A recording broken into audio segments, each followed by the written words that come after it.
The question that has haunted Hollywood's golden boy for decades.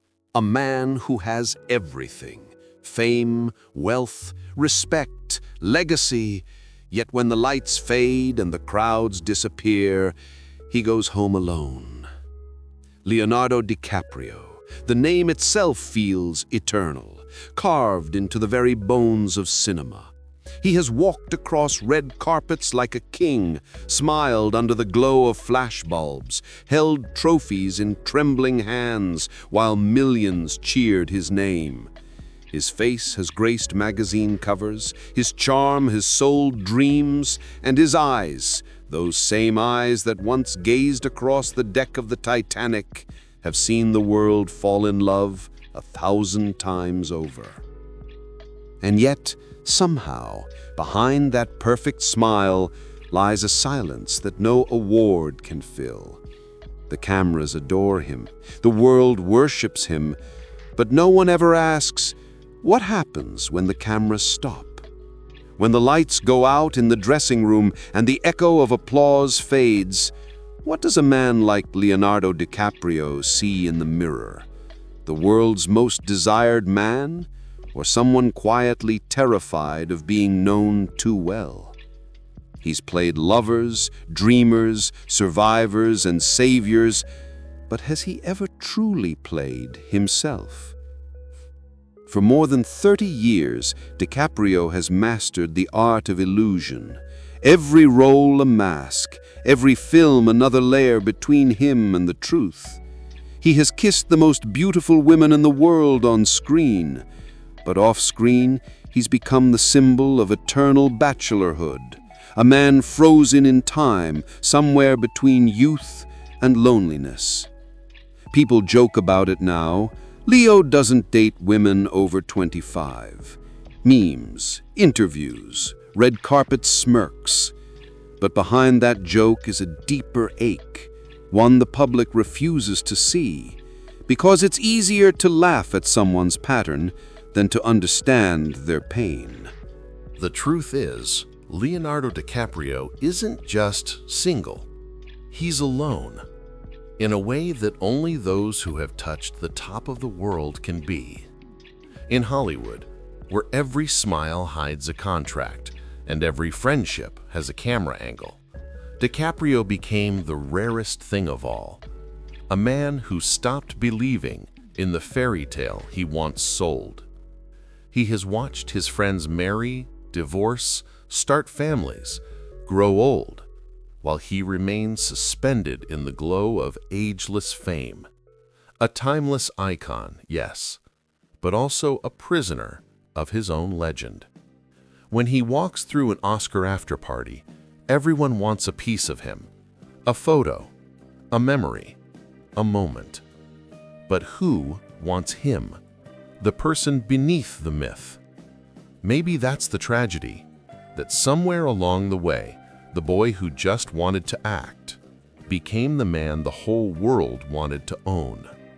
And now, after decades of playing every role but the one he was born for, himself, Leonardo DiCaprio stands at the quiet edge of his own story. He's conquered everything except the simplest thing of all: belonging to someone. This isn't just a story about a celebrity who never settled down. It's the story of a man whose smile hides the cost of being perfect, the golden smile of Hollywood, and the loneliness behind it. Because sometimes the brightest lights cast the darkest shadows. And in Leonardo's shadow, there's a truth he's never spoken until now. Before the fame, before the tuxedos and trophies, before his name became a brand, there was just a boy, a restless, wide-eyed kid from the rougher corners of Los Angeles, born not into glamour, but into noise, struggle, and survival. Leonardo Wilhelm DiCaprio came into the world on November 11th, 1974, not in the Hollywood Hills, but in a cramped apartment near Echo Park, where graffiti painted the walls and sirens sang lullabies at night. His parents, George and Ermeline, were dreamers who fell in love with art, not money. They had little of the latter and an overflow of the former. But dreams, as Leonardo would learn, don't always survive reality. When he was barely a year old, they separated.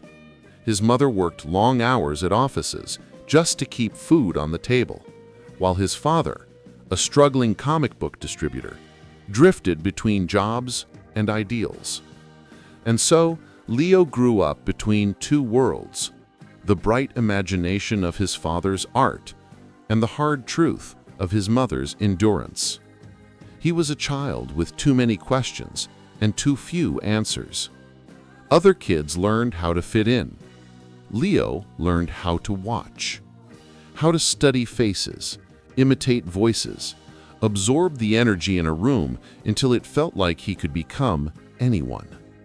It wasn't acting yet, it was survival.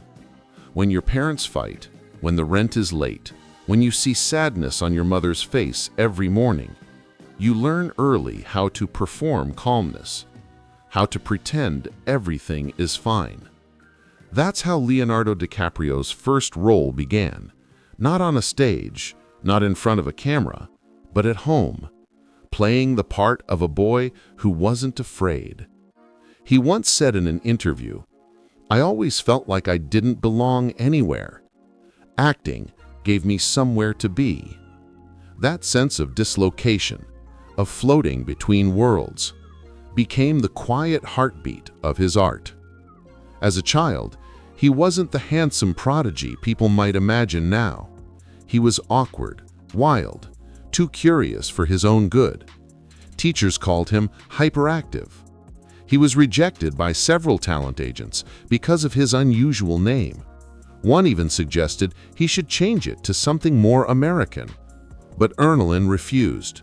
"You'll be known for your work, not your name." And she was right. By the age of 10, Leonardo was begging his mother to drive him to every audition she could find. Commercials, background roles, sitcom cameos, anything. He faced rejection after rejection, hundreds of them. Too intense, too emotional, too much. But every no only sharpened his hunger. And then came the small victories, a toy commercial here, a brief TV spot there. Each one lit a spark. Each one told him the same thing. You can't be ordinary. You were never meant to be. In his early teens, he landed a role in the short-lived TV show Growing Pains. For most kids, it would have been a dream. For Leo, it was a promise, a glimpse of the world he'd been chasing through the cracks of poverty. Yet even then, he wasn't satisfied with being just another teen star. He wanted truth, not fame. He wanted to make people feel. That hunger, that ache for authenticity, was what made him dangerous in the best possible way. His teachers said he had a strange focus, like a boy carrying the weight of something invisible. And maybe he was, because when you grow up too fast, you don't dream of being famous, you dream of being seen. And somewhere deep inside, Leonardo DiCaprio was still that little boy standing in a crowded city, looking up at the billboards, whispering to himself, "One day, they'll know my name." But what he didn't know was that the same gift that would lift him to the top of the world, that obsession, that inability to be ordinary, would one day also trap him there. The boy who couldn't blend in became the man the world could never look away from. And as he began his rise, the line between acting and existing started to blur. Because when you spend your whole life pretending, how do you ever learn who you really are? The world fell in love with a face, and the face never looked the same again. One night on a movie set, one breathless premiere, one rope of flashbulbs, and Leonardo DiCaprio stopped being merely an actor. He became a phenomenon, an emblem, a headline, a silhouette against the white noise of global adulation. The question that followed every cheering crowd was simple and terrible in equal measure. Who is left inside the applause? Titanic was not just a film. It was a tidal wave that lifted him to a height where wind and loneliness became daily companions. He stood on the bow of the world and felt it, the surreal, vertiginous knowledge that you no longer belong to the life you once had. Overnight, the boy from Echo Park found himself the unattainable prize of a generation. Teenagers plastered his portrait on bedroom walls. Magazines ran covers that made him a myth. Late-night hosts dissected his smile like scripture. The love was immediate, ravenous, indiscriminate. He was adored not for who he was, but for the roles he perfected, for a version of desire he made feel universal. But adoration can be a sedative and a snare. The more people loved him, the less they needed the man himself. They needed an idea, a flawless image, a story told in celebrity snapshots and soundbites. The industry built a cathedral around that image. Interviews rehearsed to the inch, public appearances calibrated for maximum charm, relationships stylized to fit a marketable narrative. He learned quickly how to perform the role the world wanted: the charismatic heartthrob, the brooding genius, the tender star who could carry an entire film on a single look. And yet, behind the curtain of that phenomenon was a different, stranger entity: the Phantom. The Phantom was not the same as the man people applauded. It was the hollow that forms when your reflection becomes currency. It is the echo that returns when every room has been filled with people who do not come to see you, but to be seen with you. He felt the shift in small, seismic ways. The immediate flock of cameras at airports, the strangers asking for photographs as if affection could be bottled in a selfie. The way private dinners turned into publicized lists. The Phantom swallowed privacy slowly, politely, like a tide moving over a shoreline until there was no more shoreline left. Acting had once been his sacrament, a place to transform pain into something shared. But as his career ballooned, roles became both refuge and trap. Each character offered an intimate confession that millions consumed as entertainment. The very intimacy he gave to his art created a paradox. By revealing parts of himself on screen, he made his real self rarer, more precious, and consequently more imitated than known. It is easy to believe you are understood when millions claim they are moved by your on-screen grief or joy. It is harder to bear the realization that those claims are often for the character, not the man who created it. This dissonance settled into the rhythms of his days. Red carpets blurred into hotel suites, late-night talk shows into luxury premieres, earnest conversations into interviews with prepared answers. People began to speak to him in the voices of his characters, attributing to him the very vulnerabilities he crafted for fiction. An intimate encounter on a film set would be repackaged into gossip columns. A whispered romantic scene would become global commentary on his private life. The Phantom fed on this recycling, a perpetual loop where genuine feeling was sampled, remixed, and sold back as narrative. Relationships, too, became barometers of this new reality. The women who entered his orbit were often framed as part of the myth, rather than partners of a complex person.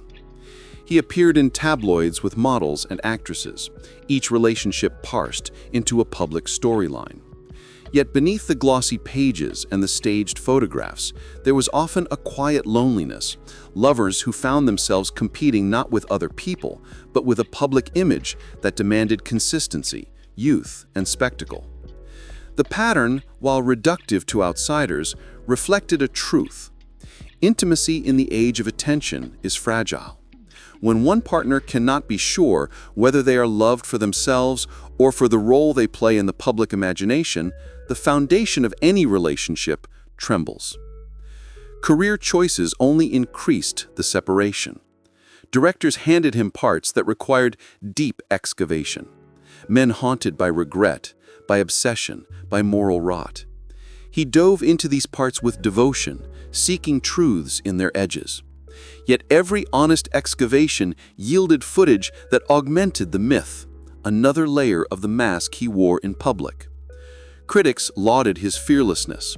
Audiences devoured the transformation. But each accolade also reinforced a private equation he could not solve. The further he walked into fictional lives, the further he stepped away from his own. He became the man who could convincingly die 100 times, but who had not yet learned how to live without the security of a script. And then there was the world beyond screens, a ruthless marketplace that commodified youth and beauty. In such a marketplace, aging becomes a threat to currency.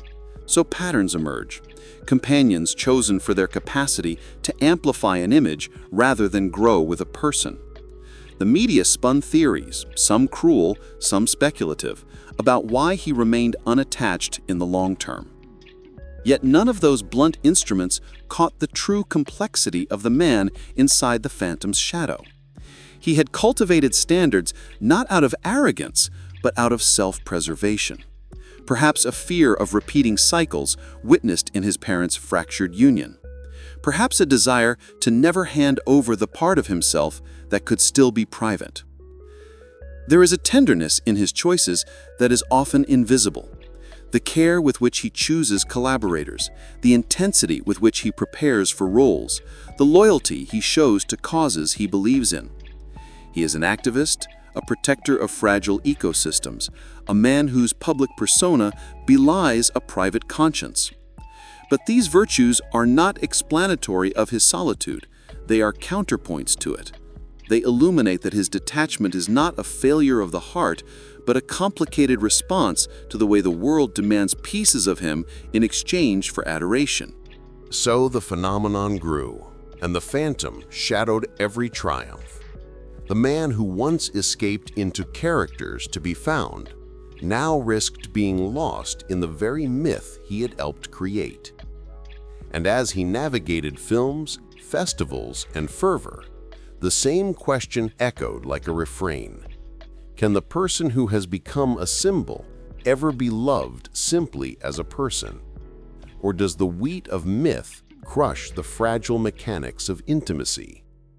In the theater of public life, the applause never ends. In private, the silence speaks.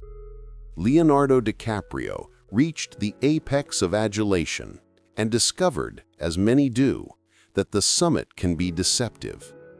From that height, the air is thin, and the distance between appearances and authenticity grows wider. The phenomenon dazzled, the phantom lingered, and the man, beneath them both, began to feel the pull of a question that would shape the next act of his life. How do you reclaim yourself when the world prefers the idea of you? They called him the last romantic of a loveless age, a man who could make a single glance feel like destiny, and yet walk away before it ever turned into permanence. Every photograph, every tabloid headline, every whispered rumor about Leonardo DiCaprio and the women who entered his orbit became part of a grander illusion, not just of love, but of what love should look like when the world is watching. From supermodels to actresses, from fleeting encounters on yachts to quiet dinners in private villas, the narrative remained unchanged. Leonardo, the eternal bachelor, the man who could have anyone but seemed to want no one for long. To some, it looked like arrogance, a refusal to settle down. To others, it was heartbreak in disguise, a ritual of closeness followed by retreat. But beneath the neon glare of celebrity and the cruel simplicity of gossip columns lay something far more human. A man trying again and again to be understood without being consumed. Love for him had always existed in a world divided by lenses. When the world first fell in love with him, it wasn't with him, but with Jack Dawson, the wide-eyed dreamer who taught an aristocrat to fly in Titanic. Since then, every woman he met was, in some way, meeting Jack first, or Gatsby, or Howard Hughes. They fell in love with the myth before they could reach the man. And that is the quiet tragedy of fame. The line between fiction and feeling dissolves until both taste the same. The women who stood beside him weren't simply lovers, they were mirrors. Gisele Bündchen, the Brazilian supermodel who matched his fame stride for stride, saw in him a soul like hers, restless, global, misunderstood. They burned brightly, too brightly, and when it ended, both turned towards something quieter, she to family, he to work.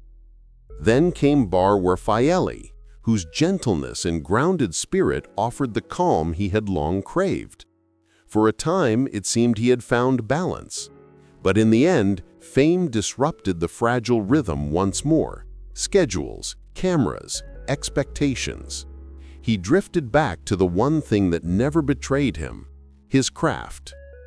Later came Blake Lively, then Tony Garn, Camila Morrone, names that fueled headlines but masked patterns deeper than gossip columns could trace. He was often accused of repeating the same story: younger women, brief romances, graceful exits. But what no one wrote about was why. Behind the cynicism of tabloids lay a man afraid, not of commitment itself, but of the exposure it demanded. To love truly would mean being known fully, and to be known fully would mean losing the last corner of his life untouched by the spotlight. In interviews, he dodged questions about marriage and family with humor, with charm. "I'm just focused on my work right now." The audience laughed, but behind the quip was an old ache. He had seen too much of the chaos that love can bring. His parents' relationship, though filled with affection, had fractured when he was a child. Divorce taught him early that even love that begins in sincerity can end in silence. Perhaps that memory never left him. Perhaps every romance since was a rehearsal for what he feared most: watching love dissolve under pressure. His friends described him as loyal, generous, intensely protective. Yet there was always distance, a small, invisible moat around his inner world. He could be surrounded by laughter, by the most beautiful people on earth, and still feel a loneliness that no amount of attention could drown. The more people adored him, the less he trusted adoration. What did they see? The man or the legend built around him? The press, ever hungry, began to mock his consistency. The phrase "DiCaprio and his models" became a meme, a punchline. But behind the humor, there was something almost cruel: the world punishing a man for refusing to play the domestic ideal it demanded. He was called immature, afraid of aging, addicted to youth.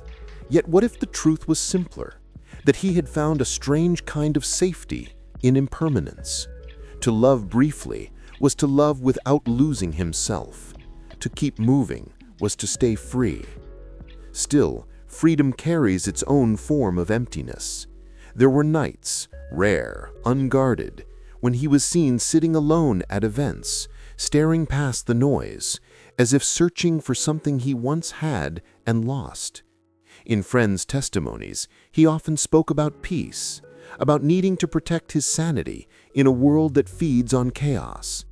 The very fame that had given him everything now asked for everything back: his youth, his privacy, his tenderness. And so he built walls, soft ones made of humor and charm, reinforced with work. Acting became his second skin again, a place where he could risk emotion without paying the price of real vulnerability.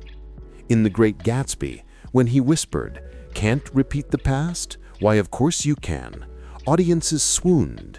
But maybe, deep down, it wasn't Gatsby speaking, it was Leonardo, a man trying to recreate a purity of connection that no longer exists once you've been turned into an icon. His relationships began to look less like failures and more like attempts at escape, moments of normalcy amid the noise. He dated women who still had dreams ahead of them, perhaps because he saw in them a version of himself that fame had stolen long ago. It wasn't about power or vanity, it was nostalgia. To love them was to remember what it felt like to be unshaped by the world. But the myth devours nuance. The myth simplifies. To the world, he is still the man who refuses to grow up, the eternal bachelor surrounded by beauty. They forget the cost of being watched, the exhaustion of performing perfection, the fatigue of pretending that fame equals fulfillment. In truth, Leonardo DiCaprio lives with a paradox. He can play love flawlessly on screen, but in real life, the script always breaks. Some say he is waiting, not for a perfect woman, but for a moment when he can be imperfect and still loved. Others believe he has simply chosen solitude as his form of peace. Whatever the truth, one thing remains undeniable, that behind every fleeting headline, every red carpet smile, and every whispered rumor is a man still searching for the one thing even fame cannot guarantee: genuine connection. In a world obsessed with spectacle, his loneliness is almost poetic. He stands surrounded by light, yet his eyes often carry the stillness of someone watching it all from behind glass. The women may change, the myth may evolve, but the man remains, quietly yearning for something real, something unphotographed, something that doesn't need to be explained. And perhaps that is the greatest tragedy of all, that the man who made the world believe in love has spent his life learning how impossible it is to find when you are the myth everyone else is chasing. They say every actor plays one role too long, the moment when performance bleeds into personhood, and you no longer remember who started the act. For Leonardo DiCaprio, that line blurred years ago. Somewhere between the boy who wanted to be taken seriously and the man who became a symbol of everything Hollywood worships: youth, beauty, perfection. The soul beneath the spotlight began to fracture. He once said in an interview, "Fame isolates you in ways you don't expect. It gives you everything, and then quietly takes away the part of you that can enjoy it." That confession, brief and half-smiling, carried a truth heavier than most realized, because by the time Leonardo reached his 40s and 50s, the image the world had built around him had turned into something unbreakable, an armor that glittered but suffocated. For decades, he had been the embodiment of charisma, the untouchable prodigy, the man who could reinvent himself with every role: a junkie poet, a Wall Street monster, a haunted dreamer, a doomed lover. But what happens when every identity you inhabit is more vivid, more alive, more passionate than the life you actually live? When the applause fades and the costumes are gone, what remains? Behind the camera flashes and the roaring crowds, Leonardo DiCaprio began to wrestle with an invisible crisis, one not of fame, but of self. He had mastered transformation so perfectly that he forgot what it meant to simply be. Acting, once his sanctuary, had turned into both his gift and his prison. Every performance asked him to dig deeper, to bleed more truth onto the screen, but in the process, he kept leaving pieces of himself behind. By his mid-40s, the Hollywood machine had crowned him as one of its last true artists, a perfectionist, a visionary, an actor who chased truth through chaos. The Revenant earned him his long-awaited Oscar, but also something else, an emptiness he hadn't anticipated. He had finally won the validation that the world demanded, yet when he held that golden statue in his hand, it didn't feel like triumph. It felt like silence. Because what do you chase once you've reached the peak of a mountain that never promised peace? Friends began to notice changes. He became quieter, more withdrawn. Gone were the days of constant parties and paparazzi trails.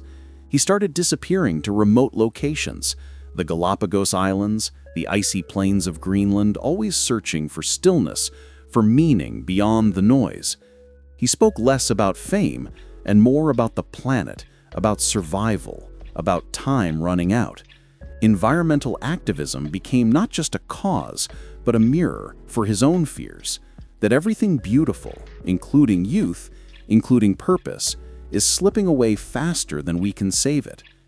In private moments, he was said to wrestle with questions that haunted him more than any role. Had he sacrificed a real life for an immortal image? Was the devotion to art a noble obsession or a disguise for loneliness? People still called him the Golden Boy, but he no longer felt golden. The mirror showed a man whose eyes carried stories that fame could never tell: fatigue, reflection, quiet grief. The roles he began to choose shifted too. Gone were the romantic heroes and reckless dreamers. Instead came darker, slower, heavier men, haunted detectives, aging titans, characters whose brilliance could no longer shield them from their own decay. It wasn't a coincidence, it was a confession. Every film became a dialogue between Leonardo and his own shadow. The camera didn't just record him, it revealed him. Yet even as he matured, the world refused to let him age. The tabloids still painted him as the eternal bachelor, the playboy frozen in time, the man who refused to grow old. They didn't see that he had grown old, just not in the ways they could photograph.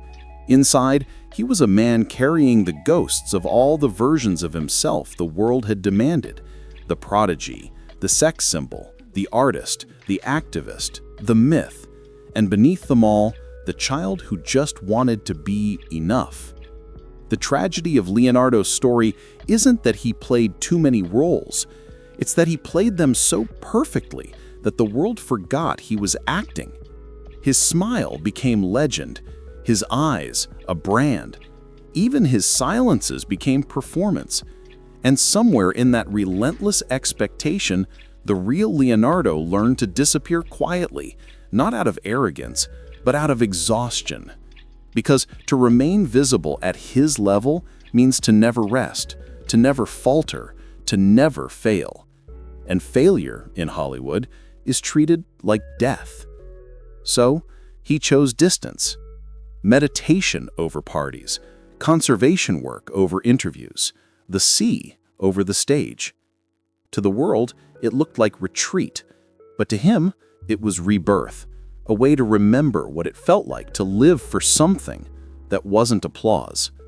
He began spending long stretches of time alone, documenting climate change, working with scientists, listening to people who didn't care about celebrity.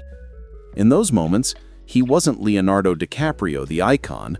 He was Leonardo, the observer, the student, the man learning how to be small again. Still, the price of the eternal role lingers. When he walks red carpets now, the cheers sound different. They echo. They remind him of how much of his life was spent trying to live up to an image sculpted by millions of strangers. And though his smile remains practiced and perfect, it no longer hides the same boyish light. There's wisdom there now, and a little sadness too. The kind that only comes from knowing the truth behind your own myth. Because fame, at its core, is an illusion that demands constant feeding. And Leonardo DiCaprio, for all his brilliance, has finally realized that the illusion will never love him back. It applauds him, it worships him, but it doesn't see him. The audience always leaves when the lights go down. And so, the man who once made the world believe in forever now spends his days chasing something far more fleeting: presence. Real moments, real silence, real humanity. He's not searching for another Oscar or another headline. He's searching for the person who existed before all of this. The boy from Los Angeles who just wanted to make people feel something. Perhaps that's the ultimate irony. In a city built on pretending, Leonardo DiCaprio's greatest struggle has always been the same: learning how to be real.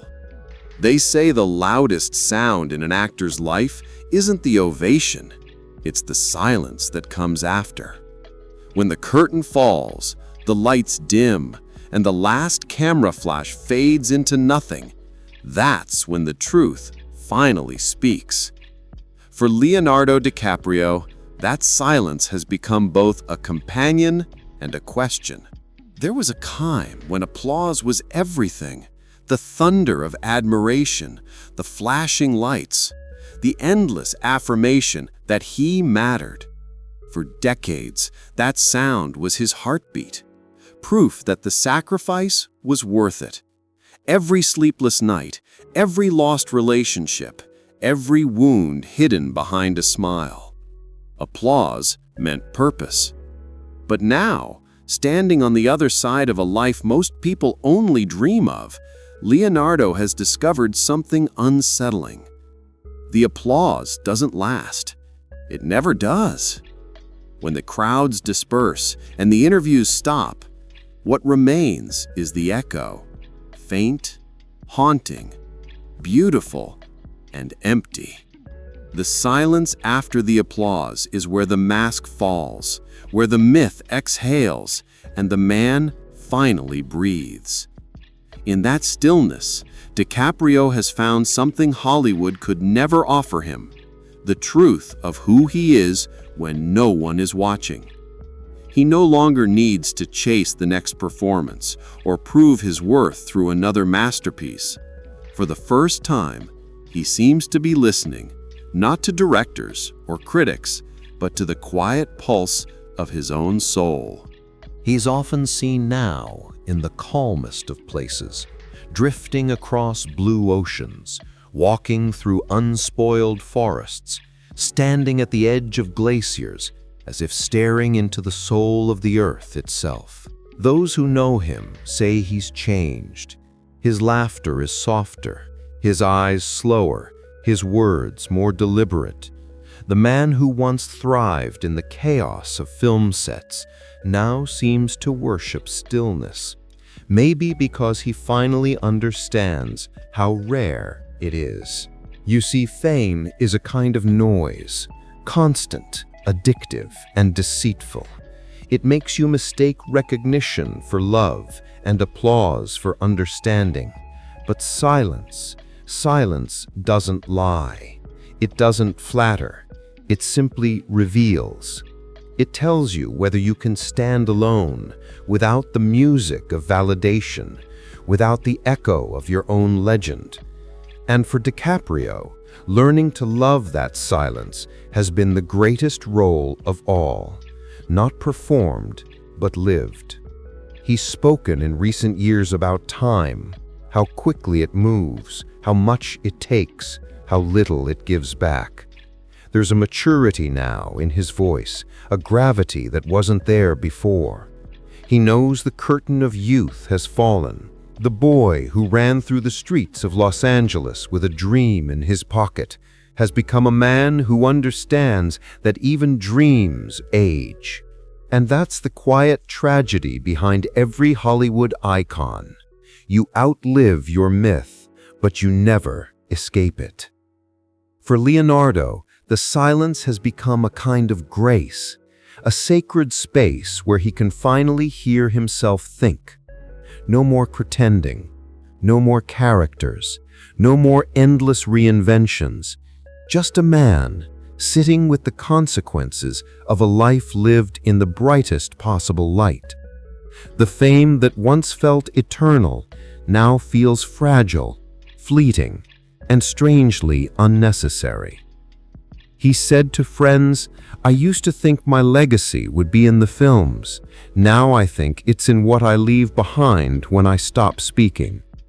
Those words capture the transformation perfectly, from performer to philosopher, from image to essence. Because in the end, the most profound legacy isn't measured in awards or box office numbers, but in awareness, in the quiet example of someone who dared to stop running and simply be. There's something poetic about watching Leonardo DiCaprio today, a man who has lived 1,000 lives on screen, finally learning to live one of his own. He still smiles for cameras, still attends premieres, still delivers the same charm that made the world fall in love with him. But now there's something else behind that smile, a kind of peace, or maybe acceptance, that whispers, the performance is over. The irony, of course, is that his truest role, the one no script could capture, began when the audience stopped watching.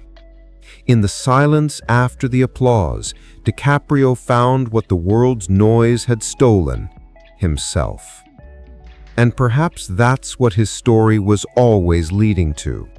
Not fame, not perfection, but understanding.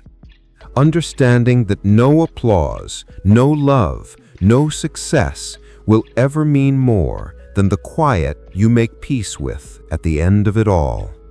Because when the lights fade and the noise disappears, all that remains is the man, not the myth, not the movie star, but the human being who learned that silence, in the end, is not emptiness.